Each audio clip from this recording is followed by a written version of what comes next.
very much understand the sacrifice and the situation of staying away from families for long periods of time, and especially the sacrifice that the families, the wives and children and mothers and fathers are making in this. This is still an unfortunate situation in the world where every border has to be guarded.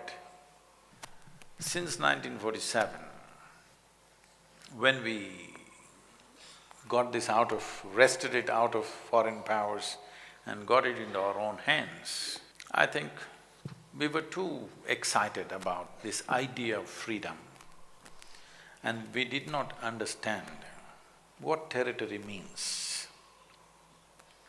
When I say this, in the running of a nation, usually most nations, unless they were broken up by somebody else, most ancient nations are formed on the basis of geographical features. But we broke up in a hurry and we put lines which are very difficult to guard. And above all, we cut off trade routes which we have been using for thousands of years. We've been trading with Damascus, Jerusalem, Greece, Rome for thousands of years through these routes, and we cut that off on the western border, and the eastern routes have been on forever. We cut that off on the eastern border and we made a nation. Somewhere we were too excited about the idea of freedom, not really looking at the making of a nation. We were new to freedom and we cut ourselves into pieces without understanding what future problems we will have, which unfortunately both the political entities, our neighbor and us, are suffering because we did not understand the making of a nation. To protect a free nation, what it takes, to make a free nation prosper, what it takes, we did not look at it in full depth and dimension. I'm not trying to blame anybody. All I'm saying is, we were new and we were in a hurry.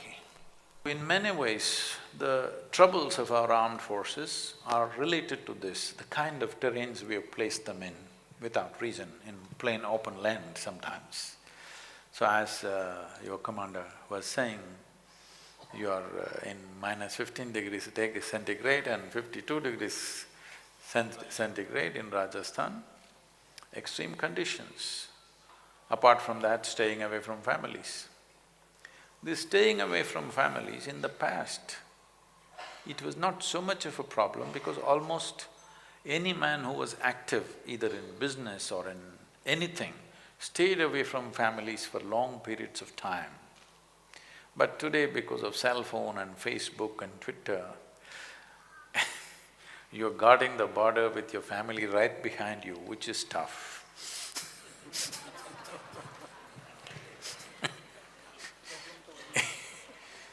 They've come very close to the border, your family, which is tough. Because when you're doing certain type of jobs, not only soldiering, when you're doing certain type of jobs, your women and children should not be around you.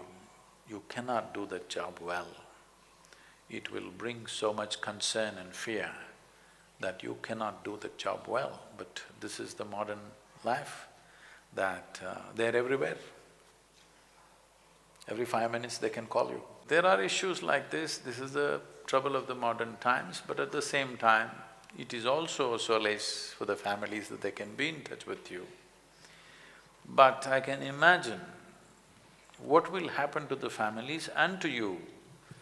Suppose there is some kind of action, at that time, if you turn on your cell phone and let them hear the gunfire, this is going to be a disaster.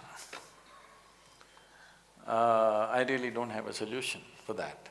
But we can teach you something, all the forces, where keeping your calm keeping your chemical balance in the system. I'm not talking about even mental balance, more fundamental. Keeping your chemistry in balance so that you can handle these things is possibility.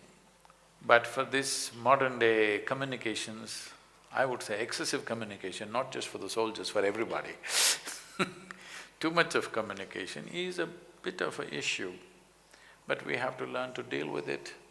But I feel this is first generation of soldiers having this level of communication. Maybe in another 5–10 years they will learn to handle it, because you can't cut it off.